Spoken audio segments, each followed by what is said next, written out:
ജലീൽ, എന്താണ് സൗദിയിലെ ഇപ്പോഴത്തെ സാഹചര്യം?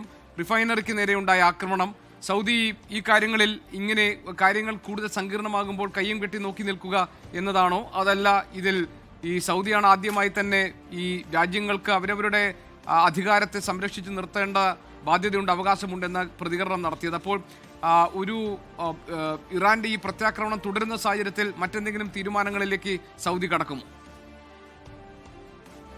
GK, ഈ സംഘർഷവുമായി ബന്ധപ്പെട്ട് ഇന്നത്തെ ഒരു പ്രത്യേകതകളിൽ ഒന്ന് സൗദിക്കെതിരെ വീണ്ടും ഇറാൻ ആക്രമണം ആരംഭിച്ചു എന്നുള്ളതാണ്. 2 തവണയാണ് ഇന്ന് ഇറാന്റെ ആക്രമണം സൗദിക്ക് നേരെ മാത്രം ഉണ്ടായത്. അത് ഒന്ന് റിയാദ് മേഖലയിലും 2 കിഴക്കൻ പ്രവിശ്യയിലുമാണ്. നേരത്തെ ആദ്യഘട്ടത്തിലും ഇതുപോലെ റിയാദ് മേഖലയിലും കിഴക്കൻ പ്രവിശ്യയിലും തന്നെയാണ് ആക്രമണം ഉണ്ടായിരുന്നത്. എന്നാൽ ഇന്നലെ കാര്യമായ ആക്രമണമൊന്നും ഇല്ലായിരുന്നു. ഇന്ന് പുലർച്ചെയാണ് ആദ്യത്തെ ആക്രമണം ഉണ്ടാകുന്നത്. അത് സൗദിയിലെ റസ്റ്റന്നൂറ, കിഴക്കൻ പ്രവിശ്യയിലുള്ള റസ്റ്റന്നൂറ അറാംകോ ഈ എണ്ണ ശുദ്ധീകരണശാലയ്ക്ക് നേരെയാണ് ആക്രമണം ഉണ്ടായത്. 2 ഡ്രോണുകൾ സൗദി പ്രതിരോധ സേന തകർത്തു. ഇതിൽ ഈ ഡ്രോണുകൾ വീണ് അറാംകോയിൽ ചെറിയ രൂപത്തിലുള്ള തീപിടുത്തം ഉണ്ടായിരുന്നു. അത് കൺട്രോൾഡ് ആണ്, നിയന്ത്രണ വിധേയമാണ്. എന്നാൽ ചില ഭാഗങ്ങൾ സാധാരണ ജനങ്ങൾ താമസിക്കുന്ന സ്ഥലത്ത് വീണതായും സൗദി പ്രതിരോധ സേന അറിയിച്ചിട്ടുണ്ട്. രണ്ടാമത്തെ ആക്രമണം ഉണ്ടായത് അൽഖർജിലുള്ള, അതായത് റിയാദിന് ഏതാണ്ട് 90 കിലോമീറ്റർ അകലെ അൽഖർജിലുള്ള പ്രധാനപ്പെട്ട എയർബേസ് ആയ പ്രിൻസ് സുൽത്താൻ എയർബേസിലാണ് ആക്രമണം ഉണ്ടായത്. 5 ഡ്രോണുകളാണ് ഇതിന് നേരെ വന്നത്. ഈ 5 ഡ്രോണുകളും തകർത്തതായി സൗദി പ്രതിരോധ മന്ത്രാലയം വക്താവ് അറിയിച്ചിട്ടുണ്ട്. ഏതായാലും സുരക്ഷയ്ക്ക് ഭീഷണിയാകുന്ന ഇത്തരം നീക്കങ്ങളെ ശക്തമായ രീതിയിൽ പ്രതിരോധിക്കുമെന്നും തിരിച്ചടിക്കുമെന്നും പ്രതിരോധ മന്ത്രാലയം അറിയിച്ചിട്ടുണ്ട്. അതിനുള്ള അവകാശം സൗദിക്കുണ്ട് എന്നും അറിയിച്ചിട്ടുണ്ട്. പ്രിൻസ് സുൽത്താൻ എയർബേസ് എന്ന് പറയുന്നത് റിയാദ് ഭാഗത്ത് മരുഭൂമിയിൽ വളരെ സുരക്ഷിതമായ ഒരു സ്ഥലത്താണ് സ്ഥിതി ചെയ്യുന്നത്. മേഖലയിൽ സൗദി അമേരിക്ക സഹകരണത്തിലുള്ള വളരെ പ്രധാനപ്പെട്ട ഒരു താവളം കൂടിയാണ് ഈ പ്രിൻസ് സുൽത്താൻ എയർബേസ്. അവിടെയാണ് ഇന്ന് ആക്രമണം ഉണ്ടായത്, 2ാമത് ആക്രമണം ഉണ്ടായത്.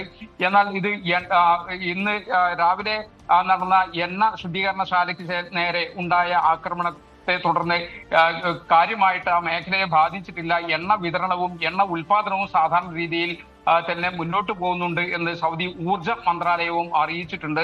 സൗദിയിലെ ജനജീവിതമെല്ലാം സാധാരണ നിലയിലാണ് ഇപ്പോൾ മുന്നോട്ട് പോകുന്നത്. എന്നാൽ സൗദി എയർലൈൻസ് ഇപ്പോൾ പ്രധാനമായും അറിയിച്ചിരിക്കുന്നത് ഈവൻ ഇന്ത്യയിലേക്കുള്ള വിമാനങ്ങൾ, ഇന്ത്യയിലേക്കും തിരിച്ചുമുള്ള വിമാന സർവീസുകളിൽ യാതൊരു മാറ്റവും ഇല്ല. സൗദി എയർലൈൻസിന്റെ സർവീസുകൾ ഷെഡ്യൂൾ ചെയ്ത പ്രകാരം തന്നെ മുന്നോട്ട് പോകുന്നുണ്ട് എന്നാണ് അറിയിച്ചിട്ടുള്ളത്. ജലീൽ, നേരത്തെ ഈ സൗദിയെ ലക്ഷ്യമിട്ടുണ്ടായ 2 ആക്രമണങ്ങളെ കുറിച്ച് പറഞ്ഞു. ഇവിടെ സൗദിയുമായുള്ള ബന്ധം കൂടുതൽ ശക്തിപ്പെടുത്താൻ, ആ ടൈസ് കൂടുതൽ കരുത്തുള്ളതായി മാറ്റുക എന്നത് ഡൊണാൾഡ് ട്രംപിന്റെ ഒരു ഉദ്ദേശം തന്നെയാണ്. അങ്ങനെ അമേരിക്കയുമായി ചേർന്ന് നിൽക്കുന്ന, അല്ലെങ്കിൽ അമേരിക്കയുമായി ചേർന്നുകൊണ്ടിരിക്കുന്ന സൗദിയെ ആ അർത്ഥത്തിൽ കൂടി ഇറാൻ ലക്ഷ്യം വെക്കുന്നുണ്ട് എന്ന് കരുതണമോ? അതിനുള്ള സാധ്യത നമുക്കറിയാം. ഈ അബ്രഹാം ഉടമ്പടി ഒപ്പിട്ട UAE-യും ബഹ്റൈനും അതിന്റെ ഭാഗമായി. എന്നാൽ സൗദി കൂടി അതിന്റെ ഭാഗമാകുന്ന ഒരു സാഹചര്യത്തിലാണ് ആദ്യഘട്ടത്തിൽ ഗസയിൽ ആക്രമണം ഉണ്ടാകുന്നത്. അതിനുശേഷം സൗദി അതിൽ നിന്ന് പിന്മാറുന്ന ഒരു സാഹചര്യം ഉണ്ടായിരുന്നു. ഇതൊക്കെ നമ്മൾ വെച്ച് നോക്കുമ്പോൾ സ്വാഭാവികമായിട്ടും സൗദിയെ അടുത്ത് നിർത്താൻ അമേരിക്കയും അതോടൊപ്പം തന്നെ സൗദിയുമായി പിണങ്ങാതിരിക്കാൻ ഇറാനും ഉള്ള ഒരു ശ്രമങ്ങൾ പല തവണ പല രീതിയിൽ നടന്നിരുന്നു. നമുക്കറിയാം, നേരത്തെ സൗദിയും ഇറാനും തമ്മിലുണ്ടായിരുന്ന ബന്ധം വളരെ മോശമായിരുന്നു. നയതന്ത്ര ബന്ധം കുറെ കാലം ഇല്ലായിരുന്നു. ആ സമയത്ത് യമനിലെ ഹൂത്തികളെ ഉപയോഗിച്ചുകൊണ്ട് സൗദിക്ക് നേരെ നിരന്തരം ആക്രമണങ്ങളും ഉണ്ടായി. എണ്ണ ശുദ്ധീകരണശാലകൾക്ക് നേരെ അതോടൊപ്പം തന്നെ സൗദി യമൻ അതിർത്തികളിലൊക്കെ വലിയ തോതിലുള്ള ആക്രമണങ്ങൾ ഈ ഹൂത്തികളുടെ ഭാഗത്തു നിന്നുണ്ടായി.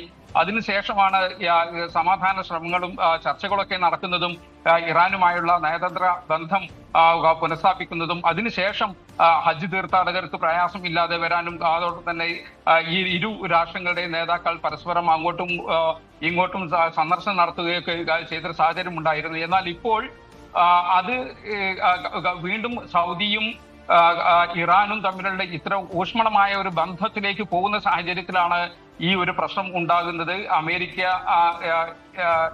ഈ ഒരു പ്രശ്നം ഉണ്ടാകുന്നതും അതോടൊപ്പം തന്നെ ഇപ്പോഴുള്ള ഈ ഒരു സാഹചര്യത്തിലേക്ക് എത്തുന്നതും. ഗോപി, ലോകത്തെവിടെയായാലും ഏത് സമയത്തും 24 വാർത്തകളും ഓഗ്മെന്റഡ് റിയാലിറ്റി പാക്കേജുകളും എക്സ്പ്ലെയിനറുകളും വിശദമായി കാണാൻ ഞങ്ങളുടെ യൂട്യൂബ് ചാനൽ നിങ്ങൾക്ക് സബ്സ്ക്രൈബ് ചെയ്യാം.